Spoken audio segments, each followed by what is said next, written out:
New faces and new places amongst the top 10 quarterbacks after week 7 of college football. And why is Cade Klubnik and a Syracuse quarterback now inside the top 7? We're going to discuss this and more coming up next.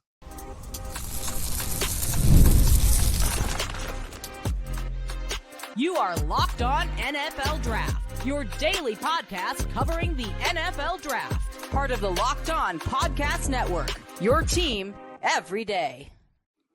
What's up, Locked On family? Welcome back to the Locked On NFL Draft Podcast, your daily podcast covering your favorite draft prospects, part of the Locked On Podcast Network, your team every day. I'm your boy, Damian Parson. You can find and follow me on X at DP_NFL. I'm a senior draft analyst, and thank you for making Locked On NFL Draft your first listen today and every day. Shout out for being our everydayers, guys. Top 10 quarterback rankings. You know, we update them every single Monday after the college football action from that weekend. So we got quarterback rankings coming up, money makers and bag fumblers, stock up, stock down, who improved their stock, who made themselves some money, who fumbled a bag. And of course, Coach DP is here to give you the game ball. What player truly played well enough to elevate their team to a win that I have to step in the locker room and say, here's the game ball, young fella. But before we get into that, guys, this episode is brought to you by PrizePicks. Go to prizepicks.com/LockedOnNFL and use the code all lowercase LockedOnNFL to win $50 instantly when you play $5. Top 10 quarterbacks. Let's get into it. Updating it every week. At number 1, Stan Pat, Cam Ward from Miami. At number 2, Shador Sanders from Colorado. At number 3, Carson Beck moved up with a bounce-back performance this past weekend out of Georgia. At number 4, Cade Klubnik moves up into the top 5. At number 5, Drew Allar has moved up. We have out of Penn State. At number 6, we have Jalen Milroe, quarterback out of Alabama. At number 7, Kyle McCord out of Syracuse. At number 8, Curtis Rourke from Indiana. At number 9, Dillon Gabriel out of Oregon. And at number 10, Quinn Ewers out of Texas. For me, guys, where are we starting here? I got to go to Cade Klubnik. Starting with Cade Klubnik, man. He's been on my Redeem team, you know, for the bonus shows I've done since we started the season. He made the Redeem team after that, like, lackluster, poor performance against Georgia. And guys, since that game, he's only thrown 1 interception, and he's thrown 17 touchdowns. Coming off of a game against Wake Forest on the road, a team that gave him trouble last year. He didn't play particularly well against Wake Forest in 2023. Well, they won 49-14. Cade Klubnik was 31-41, 309 pass yards, roughly 76% completion. He was sacked 1 time, and he had 3 passing touchdowns. He had 7 carries for 30 yards, but no rushing touchdowns on the ground. QBR of 88. This young man is playing good ball. He's playing confident. He's playing within the system. He's playing at a level that, like, Clemson fans wanted, right? All the talk about DJU, and rightfully so, we've fast forwarded a couple years since he's left. And yeah, he was not good, and he's not been good this year. Cade Klubnik wasn't great last year. He wasn't good last year. And now to see him play at a level with this type of confidence, accuracy, he's trying to look off defenders at the second level. He's flashing arm talent, but we see the plus level athleticism and mobility. A young man that has that track background. I think he was 400s. He ran the 400 in high school. I think he was also on the 4x4 and 4x200 and everything. He's got long speed, and he's shown that this season. But again, watching him just command this offense and really play within himself, and I'm very happy for him. You know what I mean? And when you have, like, he has playmakers. I kept saying it. You have playmakers. The quarterback has to get them the football. And now everything looks like it's clicking on all cylinders. And I think Clemson, now they're ranked, 10th or so, top 10 in the nation right now. Yeah, they're headed towards, they have some games, got Virginia, Louisville, at Va Tech. If that's a night game, that's going to be a real test. Got to go to Pitt back-to-back weeks after Va Tech. Then you have the Citadel, and then you play a very tough South Carolina team that nearly upset Alabama. So, again, Cade Klubnik is playing well. He's playing as one of the better quarterbacks in college football right now. And I'm going to say this. If he were to declare, I could envision Cade Klubnik going in the second round, right? As long as he measures in well and everything like that, right? Height, weight, and all that good stuff. Yeah, if he keeps playing the way he's playing, 100%, I think we could see him going in the second round no later than the third. This is a talented young man. And if we can devise a way for less talented quarterbacks to be successful in the NFL, I don't see why Cade Klubnik could not be successful in the NFL. But I think he's somebody that's probably going to be recruited back by Dabo Swinney, and then give yourself a launch pad, right? Like, that launch pad going into the 2025 college football season and then the 2026 NFL draft. But let's go back to the list. Another talking point, man, Drew Allar. I got to talk about it, guys. Drew Allar has been impressive. I know, for the box score scouts out there, which I try to tell you guys, don't do that. It's not good. In a tough game on the road, like true test. And it was a test where Bowling Green gave them a test in the sense because it was a 34-27 game and everything. But USC put up 30 points. They went to overtime. And in this game, Drew Allar was 30 for 43, 391 yards, 69, almost 70% completion. He had two passing touchdowns. He had 3 interceptions. One was like a Hail Mary attempt that fell short before regulation. I'm not really counting that against him. Like, Hail Mary attempt interceptions, I don't count at all. And the crazy thing about it was USC came into this game and said, we're stopping the run. Nicholas Singleton, their all-star back, 10 carries for 26 yards. His backup, Katron Allen, who's the more power downhill runner, 16 carries for 56 yards. Both of those guys, 2.6 yards per carry for Singleton, 3.5 yards per carry for Katron Allen. What was the deciding factor? It was Drew Allar and Tyler Warren. Drew Allar threw for 391. Tyler Warren caught 17 of his 30 completions for 224 and a touchdown. Drew Allar played good ball, guys. He played very good ball. And again, I think for me, it was, and I tweeted this out, it was a 4th down, I believe it was a 4th down conversion. And it's like, if you don't, and it's still in regulation, if you don't convert this, game over. And I love the mental fortitude of Drew Allar to go out there, move in the pocket. You saw him move because he's athletic. You saw him climb the pocket, shuffle, find a lane, and then he found the ability and the spacing to get the ball down the field and convert. That was one of those back-breaking plays for a defense. 4th down, if you just get the sack, you got pressure on him, but he did not go down. He kept fighting, and he got the ball out to his receiver down the field to convert for a 1st down. I love that. And I think with Drew Allar, when you look at his skill set, and it is what it is, guys. He's 6'5", he's 240, he's got a rocket arm, and he's a plus-level athlete, right? He can make plays with his legs in the pocket, outside of structure. This guy can make the plays that you need, both with his legs and especially with his arm. And when I think about Drew Allar, I just view him in a situation like this, guys. Penn State has Ohio State coming up. They got Wisconsin on the 26th of October, right? So they get a bye. They get Wisconsin on the road, and then they host Ohio State. I need this to be that NCAA, that college football 25, right? Where they ran the promo. It was like, yeah, the crowd atmosphere, and they used that Michigan night game at the whiteout in Penn State, and they're playing Mo Bamba, and it's loud, it's crazy, and everything. I think Michigan they had to take a timeout, then they had a false start. I need that atmosphere for this game, because that with Ohio State coming off of this loss, like Penn State has to feel good about looking at the situation and say, listen, you lose Josh Simmons, which is terrible. Talk about that on tomorrow's show. Like Abdul Carter and the Danny Dennis Sutton and everything else. Like Penn State can win that game. Penn State can win that game. We saw a defense that's loaded with NFL talent get shredded by Dillon Gabriel. They can win that game. And then speaking of Dillon Gabriel, real quick, guy made the list at number 9, for what he was able to do. I called him out last week. He responded. Big time game. with I think 2 passing touchdowns. He had a rushing touchdown as well. He was a big-time deciding factor keeping this offense on schedule. He made some big-time throws, especially down the field. They got Evan Stewart going finally. Thank God. Like, yes, I'm telling you right now, guys, shout out to Dillon Gabriel. I don't want to go too much into his game because I'm going to talk about him a little bit later, right? Coach DP might be a little foreshadow. I might be going to the locker room and talking to Dillon Gabriel, but we'll see. But, guys, coming up next on the next topic, guys, we're going to get into the money makers and bag fumblers that stock up, stock down, who made them some money, who hurt themselves and dropped the bag. That coming up next. Guys, sometimes intimate moments happen spontaneously, and we always want to be ready so we can perform in the bedroom.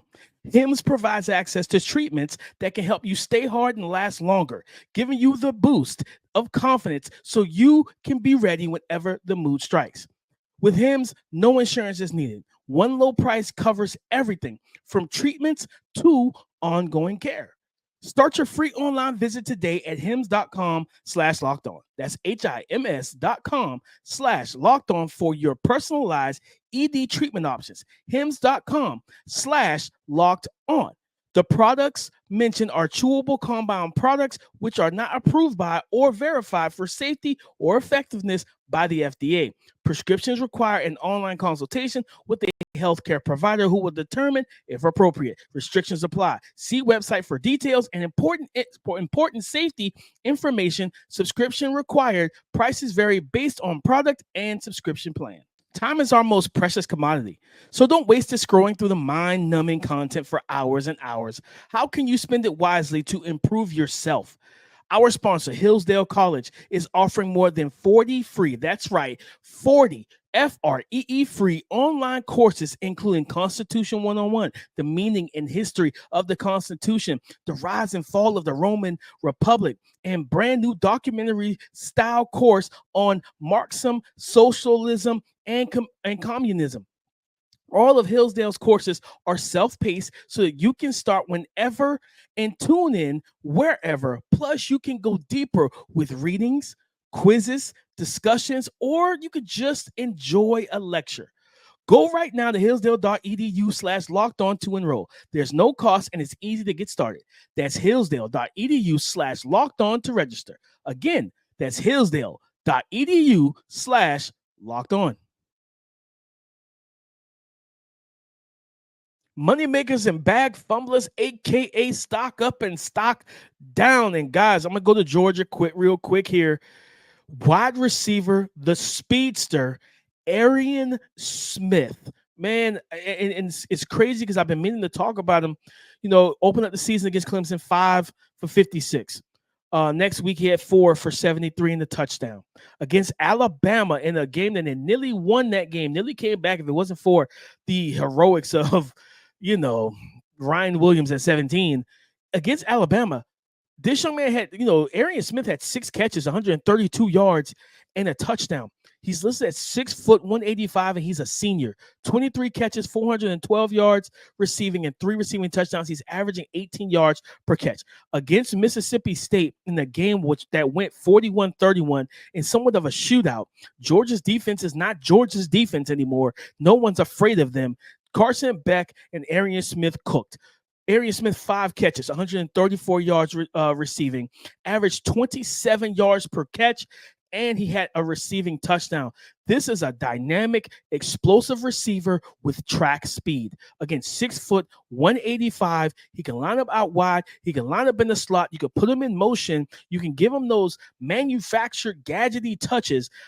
I'm telling you now, I know that there's some NFL offensive coordinators looking at his speed and saying, man, if we can get this young man into our offense, we get some of that like jet motion, orbit motion into the screen, all of those type of things, right? Wheel routes, rub routes, mesh concept where you're running defenders and man-to-man coverage into each other, and he pops free and you just dump it off for 2 yards and he takes it 80. Yes, they're offensive coordinators right now like salivating at getting this type of speed. But not only that, he can win vertically from the wide receiver position, whether in the slot or outside. This young man is making himself some money. And for Carson Beck, who needed a performance like we saw in this game, yes, when I look at what he was able to do, Carson Beck needed that, right? He needed to go out there and chuck the ball down the field. 36 of 48. They couldn't really run. They didn't run the ball much at all. 459 yards passing, 3 passing touchdowns, 2 interceptions. And his big plays came to Arion Smith. So you talk about a guy that made himself some money. Got to talk about Arion Smith. He absolutely did that. Guys, I got to talk about somebody when we say what goes up kind of must come down situation. Yo, if you watch the Ohio State-Oregon game, let's keep it a bean. Denzel Burke, oh my God. Like a guy who had played good ball pretty much all season, right? All season, Denzel Burke had played good football. And in this game, he was targeted 8 times. He allowed 8 catches, 179 yards allowed through the air. He allowed almost 22 and a half yards per reception. He allowed a 69-yard pass, and he allowed 2 touchdowns. He got beat by both star receivers from Oregon. Evan Stewart was 5 for 5, 117 yards in the touchdown on him. Tez Johnson was 2 for 2 for 53 and the touchdown. He allowed 4 first downs in coverage in a cornerback class where, again, is what Travis Hunter, Benjamin Morrison, Will Johnson, that CB4 and maybe even CB3 spot is open, depends on what Travis Hunter does. And when you look at this situation, it is very, very perplexing to see the performance that Denzel Burke put on tape. He was so out of sorts defending these guys, playing off coverage, biting on double moves, getting beat over the top, getting beat at the catch point by Tez Johnson is absolutely unacceptable. Tez Johnson is 160 pounds soaking wet with a very limited catch radius. You can't lose contested catches to that. And he did in the end zone. And it just one of those situations where it felt like, to me, the Oregon receivers came into this game with a chip on their shoulder with something to prove. Evan Stewart heard the chatter. Where's Evan Stewart? He heard the chatter. Where is Evan Stewart in this situation? And I'm telling you now, guys, he showed up. He showed up and he showed out. And Denzel Burke, tough game. And when you look at what Ohio State has left coming up, I mean, what can you say, right? Like, Ohio State has some tough situations and some tough matchups coming up. Again, Penn State in 2 weeks or so, November 2nd, to open the month. Then you have, of course, Michigan. There's going to be a physical game. Yeah, Curtis Rourke, right? that Curtis Rourke game on week 13. Okay, yeah, like Denzel Burke has to rebound after this. He has to rebound after this, guys. But I want to go back. Good news, bad news. Let's go back to some good news, and let's talk about Jake Brendel, tight end for those Clemson Tigers. This young man, I'm happy to see at 6'6", 240 pounds.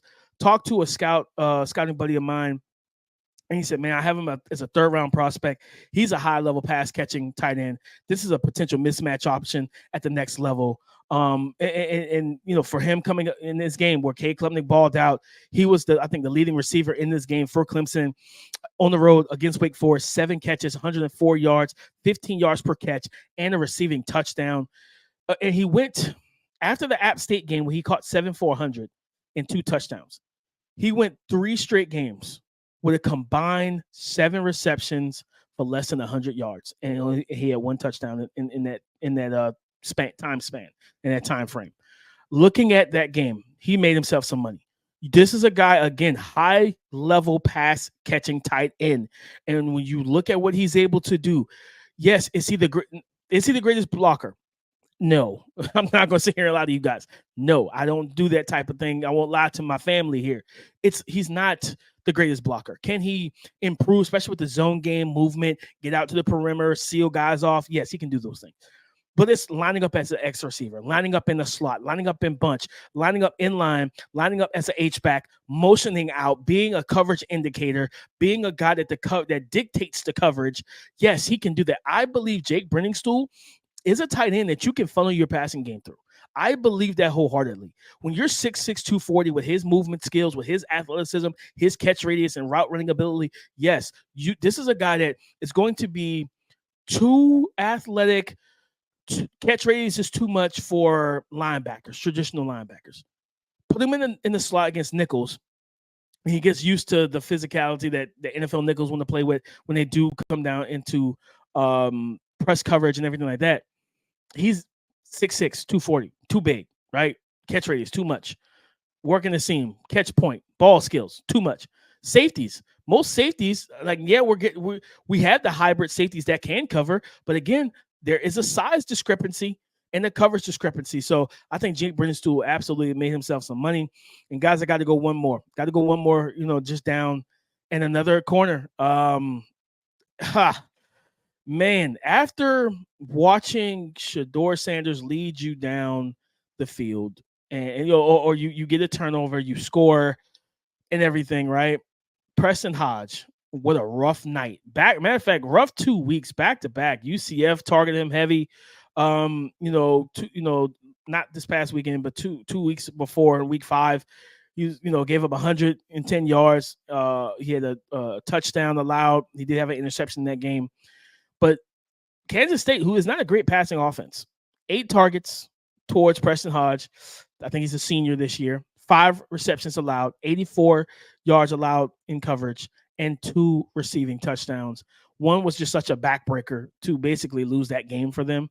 And, it's just some fact of, I think someone tweeted out, it was a situation where he was in coverage down the sideline, and it was like, this is what happens on NCAA when your controller dies. And you just saw Preston Hodge give up the catch, and then he just jogged upfield. And the receiver catches the ball and breaks, across the, back towards the middle of the field, walks into the end zone. And you're like, Preston, what is going on? Like, that was a terrible performance, just absolutely, utterly ridiculous performance. And you don't like to see things like that. So his stock is down back-to-back weeks. Again, back-to-back weeks where he has allowed nearly 200 yards and 3 touchdowns in coverage. Big oof. You don't like to see it. But you know what you do like to see? The game ball. Coach DP is walking into the locker room, and I might be going to Eugene. Matter of fact, I am going to Eugene. So we're going to talk to Dillon Gabriel and give out the game ball. That and more coming up next. Today's episode is brought to you by PrizePicks. You can now win up to 100 times your money on PrizePicks with as little as 4 correct picks. PrizePicks puts its members first, so all withdrawals are fast, safe, and secure. When my picks hit, I can get my money in as quick as 15 minutes. Sign up today and get $50 instantly when you play $5. You don't even need to win to receive the $50 bonus. It's guaranteed. PrizePicks is the best way to win real money this football season. Which players are going off? Which ones aren't? Make your picks in less than 60 seconds and turn your sports opinion into real money all season long on PrizePicks. All you need to do is download the app today and use the code LOCKEDONNFL to get $50 instantly when you play your first $5 lineup. Again, download the app today and use the code LOCKEDONNFL to get $50 instantly after you play your first $5 lineup. Guys, it's simple. PrizePicks. Run your game. Thank you for making Locked On NFL Draft your first listen today and everyday shot, for being our everydayers. Guys, Dillon Gabriel versus Ohio State, a defense with all those NFL caliber talents that could be drafted within the first 2 days of the draft. Dillon Gabriel stared down the barrel and said, I'm not blinking. 67.6% completion percentage, 341 yards passing. He had 3 total touchdowns in this game. And again, I criticized him for the interceptions, the turnovers against Michigan State, right? He was not good last week against Michigan State. But to complete 23 of 34, 341, 2 passing touchdowns, added 4 carries, 32 yards, and a rushing touchdowns. And guess what? He was not sacked at all in this game. He made timely throw after timely throw, timely play after timely play. And he put the pressure on Will Howard and that offense to go score for score, to go throw for throw, to go punch for punch. And he never blinked. He never backed down. And I just have to say, kudos to him, man. Got to tip my cap to him. He deserves it. He deserves it wholeheartedly, 100%. Got to give him his love, man. This young man just played a great game. And again, like that's the type of stuff you want to see, right? And I don't know like I said, as a draft prospect, I don't expect him anywhere near the first day or two. I think he's going to be a day 3 pick from what I've heard. You know, even with this performance, he's more than likely going to be a day 3 pick. But at the same time, I got to give him love. Got to give him love. But I want to go and give out another game ball, right? Your boy did not tell you. I had 2 game balls to give out, and I'm giving them both to quarterbacks, man. Kyle McCord, a guy who also made our top 10 list, right? And from Syracuse, and I get a chance to really dive into that discussion real quick for him. You know, with Kyle McCord, you know, he coming in at seventh right now, the senior quarterback. I think Kyle McCord is making himself some money. This is a team like right now, just off of this North Carolina State win. It was on the road. They won by 7. He dropped back 45 times. He threw 43 times, 31 to 43, 72% completion, 346 yards passing, 2 passing touchdowns, 0 interceptions. And he was coming off a stretch, to be honest, guys, where he had 3 straight games. He's thrown 6 interceptions this year. 5 of his 6 came in 3 straight games: Stanford, Holy Cross, and UNLV. But when you look at what he's been asked to do, guys, week 1, 44 dropbacks, 40 attempts. Week 2, 48 dropbacks, 46 attempts. Week 3, 47 dropbacks, 41 attempts. Week 4, 54 dropbacks, 50 attempts. Week 6, I'm sorry, because they did have a bye in week 3. So week 4 with Stanford, week 5 with Holy Cross. Week 6 against UNLV last Friday night, or the Friday night before, 65 dropbacks, 63 passing attempts, 40 completions. You know what I mean? And he was the deciding factor in winning that game against North Carolina State. This young man, again, just like they're putting everything on Kyle McCord. 45 dropbacks, 43 attempts, 31 completion. You know what I mean? 346. And this is a situation where you just look at it as like, what? Man, if Ohio State had this Kyle McCord, and they still ran the ball fairly well in this game. Like, you know what I mean? 31 attempts, 90. Well, for one running back. Look, Quinn Allen had a good game. You know, he 21 carries, 91 yards, 4.3 yards per carry on the touchdown, right? In NFL, that's good stuff. You averaging over 4 yards. In college, typically you want to average 5 or more, right? Because it's college. But nonetheless, for me, that's good enough. And looking at Kyle McCord, he was a deciding factor yet again in this game. They're putting everything on him. And this young man, like, he had 3 receivers in this game over 70 yards receiving. Oronde Gadsden, 6 for 74. Trevor Pena, 8 for 75, who, if I remember correctly, I think my comp for Trevor Pena was Khalil Shakir. So keep an eye out on him. And then Jason Meeks, 11 receptions, 116 yards in a touchdown. Kyle McCord is playing great football. He's playing really good football. The turnovers, yes, you got to cut those out. But again, when you're dropping back 60, 45, 50 times, you open your quarterback up to making those mistakes, man. You open your quarterback to making those mistakes.